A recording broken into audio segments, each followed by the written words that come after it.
அஸ்ஸலாமு அலைக்கும் வரஹ்மத்துல்லாஹி வரகாத்துஹுமா. அல்ஹம்துலில்லாஹ், அல்லாஹுடைய கிருபை கொண்டு நம்ம பேஜ் நம்பர் 33ல் இது வரைக்கும் நம்ம பார்த்துருக்கோம். சரிங்களாம்மா? இன்றைக்கி நம்ம அடுத்த ஆயத்து தான் பார்க்க போகிறோம். எல்லாம் ரெடியாக இருக்கீங்களா? பார்க்கலாமா?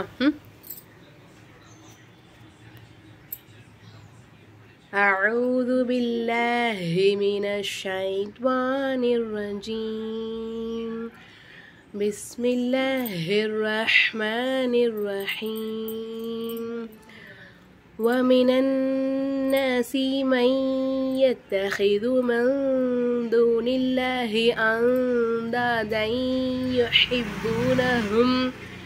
يحبونهم كحب الله والذين آمنوا أشد حبا لله ولو يرى الذين ظلموا إذ يرون العذاب أن القوة لله جميعا وأن الله شديد العذاب. இப்போது சட்டங்களை பார்த்துடலாமா? வ மினன்னாசி, நூனுக்கு மேலே சத்து இருக்கனால இந்த நூனை கொண்டாந்து இந்த நூனில் நல்லா அழுத்தி ஜாயின் பண்ணி ஓதணும். சரிங்களாம்மா? அதாவது நல்லா அழுத்தணும். வ மினன்னாசி அப்படின்னு நம்ம நல்லா அழுத்தணும். சத்து செய்யப்பட்ட எழுத்துக்கு முன்னாடி இருக்கக்கூடிய எழுத்துக்களில் ஹரக்கத்துகள் இல்லை அப்படின்னா அந்த எழுத்துக்கள் நமக்கு உச்சரிப்பில் வராது. அதுக்கு முன்னாடி எந்த எழுத்துல ஹரக்கத்து இருக்கோ அதை கொண்டு வந்து என்ன செய்யணும்? சத்து செய்யப்பட்ட எழுத்தோட ஜாயின் பண்ணும். வ மினன்னாசி, இந்த நூனை கொண்டாந்து இந்த நூனை ஜாயின் பண்ணும். சரிங்களாம்மா? அடுத்ததான் மை யத்தஹிது. மை, இங்கே பாருங்கள், நம்ம நூனை சாக்கின உச்சரிக்கவே இல்லை. சரிங்களா? அதாவது சுக்குன் பெற்ற நூனை நம்ம உச்சரிக்கலை. என்ன காரணம்? அடுத்ததாக வந்து சத்து செய்யப்பட்ட எழுத்து வந்திருக்கு. சத்து செய்யப்பட்ட எழுத்துக்கு முன்னாடி இருக்கக்கூடிய எழுத்தில் சுக்குன்னு வந்துச்சுன்னா அந்த எழுத்து நமக்கு உச்சரிப்பில் வராது. அதுக்கு முன்னாடி எந்த எழுத்துல ஹரக்கத்து இருக்கோ அதை கொண்டு வந்து என்ன செய்யணும்? சத்து செய்யப்பட்ட எழுத்தோட ஜாயின் பண்ணணும். சரிங்களாம்மா? இங்கே நம்ம என்ன சொன்னோம்? சத்து செய்யப்பட்ட எழுத்துக்கு முன்னாடி இருக்கக்கூடிய எழுத்துல ஹரக்கத்துகள் இல்லைன்னா அந்த எழுத்து நமக்கு உச்சரிப்பில் வராதுன்னு பார்த்தோமா? இங்கே வந்து சத்து செய்யப்பட்ட எழுத்துக்கு முன்னாடி இருக்கக்கூடிய எழுத்துல சுக்குன்னு வந்துச்சுன்னா அந்த எழுத்து நமக்கு உச்சரிப்பில் வராது. ஆக சத்து செய்யப்பட்ட எழுத்துக்கு முன்னாடி இருக்கக்கூடிய எழுத்துல சுக்குன்னு வந்தாலும் உச்சரிப்பில் வராது. ஹரக்கத்துகள் இல்லைனாலும் அந்த எழுத்து நமக்கு உச்சரிப்பில் வராது. சரிங்களாம்மா? அப்போது மை யத்தஹிது, இங்கே நமக்கு நூனே சாக்கின்காரது தான் யா வந்திருக்கு. யா இதகம் பெல்குன்னா எழுத்து. அப்போது நம்ம என்ன செய்யணும்? ஒரு எழுத்தை இன்னொரு எழுத்தோட ஜாயின் பண்ணி குன்னா செஞ்சு ஓதணும். மாஷா அல்லாஹ், எனக்கு இப்போ தான் தெரிஞ்சிச்சு. என்னென்னா, நான் வந்து ஆன்லைன் கிளாஸ் எடுத்துக்கிட்டு இருக்கேன்லம்மா. அப்போது என்னென்னா, நிறைய பேர் வந்து இந்த மிஸ்டேக் செய்கிறாங்க. இது என்ன செய்கிறாங்கன்னா, மன் யத்தஹிது, அதாவது இதை கொண்டாந்து இங்கே ஜாயின் பண்ணணும் அப்படின்னு தெரியல.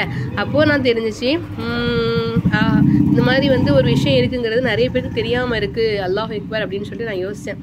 அப்போ அல்ஹம்துலில்லாஹ், அல்லாஹுடைய கிருபை கொண்டு ஆன்லைனில் நம்ம கிளாஸ் ஸ்டார்ட் பண்ணதும் ஒரு வகையில் நல்லது தான். அல்ஹம்துலில்லாஹ், அல்லாஹுக்கே எல்லா புகழும், அல்லாஹ் போதுமானவன். அதனால தான் அவங்க அந்த சட்டங்கள்லாம் கற்றுக்கிட்டு இருக்காங்க அப்படின்னு சொல்லிட்டு எனக்கு ரொம்ப சந்தோஷம். அல்ஹம்துலில்லாஹ், அல்லாஹுக்கே எல்லா புகழும். மாஷா அல்லாஹ், நம்ம வந்து எந்தளவுக்கு இது பண்ணுறோமோ அதை விட பயன் அடைஞ்சவங்க. சரிங்களா? நம்மக்கிட்ட கிளாஸ் ஜாயின் பண்ணி நல்லபடியாக ஓத கற்றுக்கிட்டவங்க, அவங்க சொல்லக்கூடிய அந்த கருத்துக்களை கேட்கும்போது அவ்வளோ ஒரு ஹாப்பி, மனசுக்கு நிம்மதி. மாஷா அல்லாஹ், ரொம்ப சந்தோஷம். அல்ஹம்துலில்லாஹ். இப்போது இந்த இடத்துல பாருங்கள், நூனே சக்கின் வந்திருக்கு. அதுதான் யா வந்திருக்காமா. இந்த மீமை கொண்டு வந்து என்ன செய்யணும்? யால ஜாயின் பண்ணும். ஏன்னா சத்து செய்யப்பட்ட எழுத்துக்கு முன்னாடி இருக்கக்கூடிய எழுத்துல வந்து சுக்குன்னு வந்திருக்கு. அப்போ இந்த எழுத்து நமக்கு உச்சரிப்பில் கொண்டு வரக்கூடாது. அதுக்கு முன்னாடி இருக்கக்கூடிய எழுத்தை கொண்டு வந்து யால ஜாயின் பண்ணும். இது நம்ம வந்து மண் எத்தஹிதுன்னு படிக்கக்கூடாதுமா. மை எத்தஹிது அப்படி தான் படிக்கணும். சரிங்களா? அடுத்ததான் மந்தூனில்லாஹி, இங்கே பாருங்கள் நூனே சக்கின் வந்திருக்காமா. அடுத்ததான் தால் வந்திருக்கு. தால் என்ன எழுத்து? மாஷா அல்லாஹ், கரெக்டாக சொல்லிட்டீங்க. நம்ம கிளாஸ் கரெக்டாக ஃபாலோ பண்ணுறதுனால கரெக்டாக சொல்லிட்டீங்க. சூப்பர், வெரி குட்மா. இங்கே வந்து மந்தூனில்லாஹி, தால் வந்து எஹுஃபாவோட எழுத்து. அப்போ நம்ம என்ன செய்யணும்? நூனே சாக்கின்னு குன்னா செஞ்சு ஓதணும். மந்தூனில்லாஹி அப்படின்னு ஓதணும். அல்லாஹுங்கிற வார்த்தைக்கு முன்னாடி இருக்கக்கூடிய எழுத்துல வந்து ஜேரு வந்துச்சுனாக்கா அப்போ அல்லாஹுங்கிற வார்த்தையை மெல்லினமா, அதாவது மெதுவாக வாசித்தாலே போதும். அப்போது தூனில்லாஹி அப்படின்னு சொல்லணும். அந்தாதை யுஹிப்பூனஹும், இங்கே பாருங்கள், அந்தாதை நூனே சாக்கின்கிறது தால் வந்திருக்கு. இது என்ன சட்டம்? கரெக்டாக சொல்லுங்கள். மாஷா அல்லா, நம்ம கிளாஸ் ஃபாலோ பண்ணாதவங்களுமே கரெக்டாக சொல்லியிருக்கீங்க. எப்படி சொன்னீங்க கரெக்டாக? ஏன்னா இப்போ தான் அந்த சட்டம் பார்த்தோம். இங்கே பார்த்தோமா, மந்தூனில்லாஹி 3 செகண்ட் கருது தான் தால் வந்திருக்கு. இங்கே நம்ம வந்து அப்போ வந்து என்ன செய்யணும், 3 செகண்ட் குன்னா செஞ்சு ஓதணும். இஹ்ஃபா சட்டம் வந்து இப்போ சொல்லி கொடுத்தனால டக்குன்னு என்ன செஞ்சிட்டீங்க, சொல்லிட்டீங்க. மாஷா அல்லா, வெரி குட்மா. அந்தா தை இங்கே நமக்கு குன்னா செஞ்சு ஓதணும். ஏன்னா தால் வந்து இஹ்ஃபாவோட எழுத்து. அந்தா தை யுஹிப்பூனஹும் இங்கே நம்ம என்ன செய்யணும், தன்வீனுடைய குறியீடுக்கு அடுத்ததாக யா வந்தனால இங்கே நம்ம இதகம் பெலுகுன்னா செய்யணும். அடுத்ததா இங்கே இன்னும் ஒரு சட்டம் கூட வந்திருக்கு. என்னன்னு பார்த்தீங்களாமா? என்னன்னா, சத்து செய்யப்பட்ட எழுத்துக்கு முன்னாடி இருக்கக்கூடிய எழுத்துல தோ ஜபரோ தோ ஜேரோ தோ பேஷோ வந்துச்சு அப்படின்னா அந்த இரட்டை குறியீடுகள் என்ன செய்யணும், ஒற்றை குறியீடாக மாற்றி ஓதணும். அப்போ அந்தா தை அப்படின்னு ஓதணும். சரிங்களாமா? அப்போ ஒரு எழுத்து என்ன செய்யணும், இன்னொரு எழுத்தோட ஜாயின் பண்ணும். தாலை கொண்டு வந்து யால ஜாயின் பண்ணும். அந்தா தை அப்படின்னு ஓதணும். யுஹிப்பூனஹும் கஹுப்பில்லாஹ். அப்போ நம்ம என்ன செய்யணுமா, அந்தா தை அப்படின்னு சொல்லிட்டு குன்னா செஞ்சு ஓதணும். யுஹிப்பூனஹும் கஹுப்பில்லாஹ். இங்கே பாருங்க, மீமை சாக்கின் வந்திருக்கு, அடுத்தா கேஃப் வந்திருக்கா. இங்கே நம்ம வந்து இல்ஹாரி சபவி சட்டத்தை ஃபாலோ பண்ணணும். அப்போ நம்ம என்ன செய்யணும், மீமை சாக்கினை வெளிப்படுத்தி உச்சரிக்கணும். யுஹிப்பூனஹும் கஹுப்பில்லாஹ் அப்படின்னு ஓதணும். சரிங்களா? கஹுப்பில்லாஹ், அல்லாஹ்ங்கிற வார்த்தைக்கு முன்னாடி இருக்கக்கூடிய இடத்துல ஜேர் வந்தனால இதை நம்ம மெலினமாக உச்சரிக்கணும். கஹுப்பில்லாஹ்.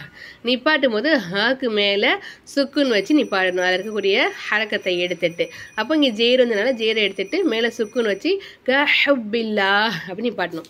சரிங்களா? அடுத்ததா வல்லதீன ஆமனூ அஷத்து ஹுப்பல் லில்லாஹ். வல்லதீன இங்கே நம்ம சத்து செய்யப்பட்ட எழுத்துக்கு முன்னாடி இருக்கக்கூடிய எழுத்துல ஹரக்கத் இல்லாதனால இந்த அலிஃப் நமக்கு உச்சரிப்பில் வராது. அதுக்கு முன்னே இருக்கக்கூடிய எழுத்தை கொண்டு வந்து இங்கே லாம்ல ஜாயின் பண்ணணும். வல்லதீன ஆமனூ, நூனுக்கு வாவுக்கு மேலே பாருங்க சின்ன மது வந்திருக்கு. அப்போ இது நம்ம 3 அலிஃபுக்கு நீட்டி உச்சரிக்கணும். அஷத்து ஹுப்பல் லில்லாஹ். ஹுப்பல் அப்படிங்கும்போது பாக்கு மேலே தோ ஜபர் இருக்காமா, சத்து செய்யப்பட்ட எழுத்துக்கு முன்னாடி இருக்கக்கூடிய எழுத்துல வந்து தோ ஜபர் தோ ஜேரு தோ பேஷு வந்துச்சுனாக்கா அந்த இரட்டை குறியீடுகளை ஒற்றை குறியீடாக மாற்றி, அதாவது தோ ஜபர் வந்து அதை ஜபராவும் தோ ஜேரு வந்து அதை ஜேராவும் தோ பேஷு வந்துச்சுன்னா அதை பேசாவும் மாற்றி நம்ம என்ன செய்யணும், ஜாயின் பண்ணி உச்சரிக்கணும். அடுத்ததான் இங்கே நமக்கு வந்து இதகம் பிலாகுன்னாவோட சட்டம் வருது. ஏன்னா தன்வீனுடைய குறியீடுக்கு அடுத்ததான் வந்து லாம் வந்திருக்காமா. அப்போ லாம் என்ன எழுத்து, இதகம் பிலாகுன்னாவோட எழுத்து. அப்போ ஒரு எழுத்தை இன்னொரு எழுத்தோட ஜாயின் பண்ணி குன்னா செய்யாமல் ஓதணும். ஹுப்பல் லில்லாஹ் அப்படின்னு ஓதணும். وَلَوْ يَرَى الَّذِينَ ظَلَمُوا إِذْ يَرَوْنَ الْعَذَابَ أَنَّ الْقُوَّةَ. இப்போ வலவ் யரல்லதீன வலமு இங்கே நம்ம 3 அலிஃபுக்கு நீட்டணும். இஸ் யரவுனல் அஸாப அன்னல் குவ்வத்த, நூனுக்கு மேலே சத்து இருக்கனால அழுத்தி சொல்லணுமா. அன்னல் குவ்வத்த லில்லாஹி ஜமீஅன். இங்கே நமக்கு வந்து தன்வீனுடைய குறியீடுகிறது தான் வா வந்திருக்கு. இதகம் பில்குனார் சட்டத்தை ஃபாலோ பண்ணணும். அன்னவ்வாஹ, அவ்வாஹுங்கிற வார்த்தைக்கு முன்னாடி இருக்கக்கூடிய எழுத்துல வந்து ஜபர் வந்தனால அவ்வாஹ் அப்படிங்கிற வார்த்தையை நல்லா வாய் நிறைய காத்து வச்சு உச்சரிக்கணும். வா அன்னவ்வாஹ அப்படின்னு சொல்லணும். ஷதீதுல் அஸாப், ஷதீதுல் அஸாப். இங்கே பாருங்க, சுக்குன் பெற்ற எழுத்துக்கு முன்னாடி இருக்கக்கூடிய எழுத்துல ஹரக்கத்துகள் இல்லைன்னா அந்த எழுத்து நமக்கு உச்சரிப்பில் வராது. அப்போ இந்த அலிஃப் நமக்கு உச்சரிப்பில் வராதுமா. அதுக்கு முன்னே எந்த எழுத்துல வந்து ஹரக்கத்து இருக்கோ அதை கொண்டு வந்து என்ன செய்யணும், இந்த லாம்ல ஜாயின் பண்ணும். அப்போ ஷதீதுல் அஸாப், பாக்கு மேலே கீழே ஜேரை எடுத்துட்டு சுக்குன்னு வச்ச நிலையை நம்ம நிப்பாட்டிக்கணும். அப்போ ஷதீதுல் அஸாப். மாஷா அல்லாஹ், அந்த ஒரு ஆயத்தான் பார்த்துருக்கோம், அதுக்கே 9 நிமிடங்கள் ஆயிடுச்சு. இப்போ நான் எல்லாம் சட்டம் சொல்லிக் கொடுத்தேன் இல்லையா, இந்த எல்லாம் சொல்லிக் கொடுக்கும்போது நான் டக்குன்னு உங்களுக்கு என்ன தோணுச்சு, ஆன்லைனில் கிளாஸ் எடுக்கிறீங்களா, எந்த நம்பருக்கு மெசேஜ் பண்ணணும் அதெல்லாம் தோணுச்சு உங்கள் மனசில். கரெக்டாக சொல்லிட்டேன்னா இங்கே இருக்க பார்த்தீங்களா வாட்ஸ்அப் நம்பர், இந்த நம்பருக்கு மெசேஜ் பண்ணுங்கள். இன்ஷா அல்லாஹ் ஜாயின் பண்ண விருப்பம் இருக்கிறவங்க, பெண்களுக்கு மட்டும்தான் எடுக்கிறோம், ஆண்களுக்கு 10 வயசுலேருந்து 10 வயசு வரைக்கும் எடுக்கிறோம் இன்ஷா அல்லாஹ். சரிங்களா? 10-12 வயசு வரைக்கும் எடுக்கிறோம்னு வச்சுக்கோங்களேன். சின்ன பசங்களுக்கு மட்டும் எடுக்கிறோம். சரிங்களா? பெண்கள் வந்து எல்லாருக்குமே எடுத்துக்கிட்டு இருக்கோம். 75 வயசு வரைக்கும் உள்ளவங்க நம்மக்கிட்ட வந்து லாஸ்ட்டாக ஓதிருக்காங்க. அல்ஹம்துலில்லாஹ், அல்லாஹ்வுடைய கிருபை கொண்டு 2 மாத கோர்ஸ் தான், 2 மாதம் தான் நம்ம கிளாஸ் எடுப்போம். ஃபீஸ் கண்டிப்பாக உண்டு சரிங்களாம்மா, ஃபீஸ் கண்டிப்பாக உண்டு. 2 மாத கோர்ஸு. இப்போ நம்ம வந்து 9th பேட்ச்க்கான அட்மிஷன் போய்கிட்டு இருக்குது. அல்ஹம்துலில்லாஹ் அல்லாஹ்வுடைய கிருபை கொண்டு 7th பேட்ச் இப்போ 2வது மாதம் ரன் பண்ணிக்கிட்டு இருக்காங்க. 8th பேட்ச் வந்து ஃபர்ஸ்ட் மந்த், இப்போ தான் ஃபர்ஸ்ட் மந்த் ஸ்டார்ட் பண்ணியிருக்காங்க. ஸ்டார்ட் பண்ணி ஒரு 10 days கிட்ட ஆகுது. அல்ஹம்துலில்லாஹ் அல்லாஹ்வுடைய கிருபைக்கு நல்லபடியாக ஓதிக்கிட்டு இருக்காங்க. உங்களுக்கு நம்மளுடைய ஆன்லைன் கிளாஸை ஜாயின் பண்ணி பயனடைய விருப்பம் இருந்துச்சுனாக்கா இன்ஷா அல்லாஹ் அந்த ஸ்க்ரீனில் தெரியுற வாட்ஸ்அப் நம்பருக்கு மெசேஜ் பண்ணுங்கள். தஜ்வீத் முறைப்படி இன்ஷா அல்லாஹ் SNL குர்ஆனில் ஆரம்பித்து குர்ஆன் சொல்லி கொடுத்துருவோம். எப்படி குர்ஆன் ஓதணும்னு சொல்லி கொடுத்துருவோம். இன்ஷா அல்லாஹ் எல்லா சட்டத்திட்டங்களையும் கற்றுக் கொடுத்துருவோம் 2 மாதத்தில் இன்ஷா அல்லாஹ். உங்களுக்கு அலிஃப் பா தாவே தெரியாமல் வந்தீங்கனாலும் உங்களுக்கும் இன்ஷா அல்லாஹ் கண்டிப்பாக கற்றுக் கொடுப்போம் சரிங்களாம்மா. இன்ஷா அல்லாஹ் நம்ம நாளைக்கு அடுத்த ஆயத்தில் பார்க்கலாம். அஸ்ஸலாமு அலைக்கும் வரஹ்மத்துல்லாஹி வரகாத்துஹு.